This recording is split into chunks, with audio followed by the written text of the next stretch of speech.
বাংলাদেশ নারী ফুটবল দল ঢাকায় ভোরে অনুশীলন করে। বিদেশি টুর্নামেন্ট খেলতে গেলেও বাংলাদেশের ব্রিটিশ কোচ পিটার বাটলার সেটাই অনুসরণ করেন। লাওসেও আজ স্থানীয় সময় ভোর ৬টায় অনুশীলন করেছে বাংলাদেশ অনূর্ধ্ব ২০ নারী দল। প্রতিদিনই এই সময়েই অনুশীলন করবে বাংলাদেশ। এএফসি অনূর্ধ্ব ২০ নারী টুর্নামেন্টের বাছাইয়ের জন্য গতকাল সন্ধ্যায় বাংলাদেশ লাওসে পৌঁছায়। আজ সকালেই বল নিয়ে মাঠে নেমে পড়েছেন আফিদারা। নতুন দেশে প্রথম দিন অনুশীলন করে সন্তুষ্টি প্রকাশ করেছেন অধিনায়ক। নতুন দেশ, পরিবেশ ভালোই লাগছে, অনুশীলনও ভালো হয়েছে।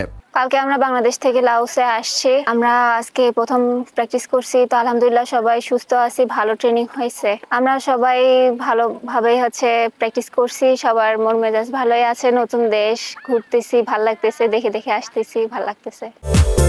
৬ আগস্ট বাংলাদেশের প্রথম ম্যাচ স্বাগতিক লাওসের বিপক্ষে, তাই লাওস নিয়েই এখন ভাবছে বাংলাদেশ। কোচ যেভাবে বলবে আমরা সেভাবে খেলবো। আমাদের টার্গেট ম্যাচ জেতা, প্রথম লক্ষ্য লাওস।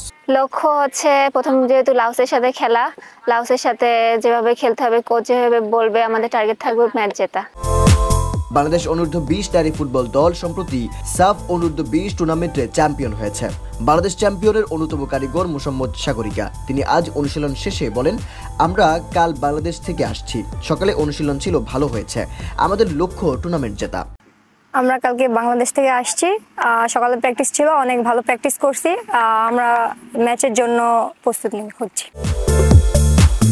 এএফসি অনূর্ধ্ব ২০ নারী টুর্নামেন্টে বাংলাদেশ কখনো মূল পর্বে খেলেনি। এবার বাংলাদেশ দল নিয়ে বাফুফে প্রত্যাশা করছে। বাংলাদেশের গ্রুপে শক্তিশালী দক্ষিণ কোরিয়া থাকলেও গ্রুপ রানার্স হয়ে ৮ দলের মধ্যে সেরা ৩-এ থাকতে পারলে আগামী বছর থাইল্যান্ডে খেলার সুযোগ পাবেন আফিদারা। News desk, জনসংবাদ।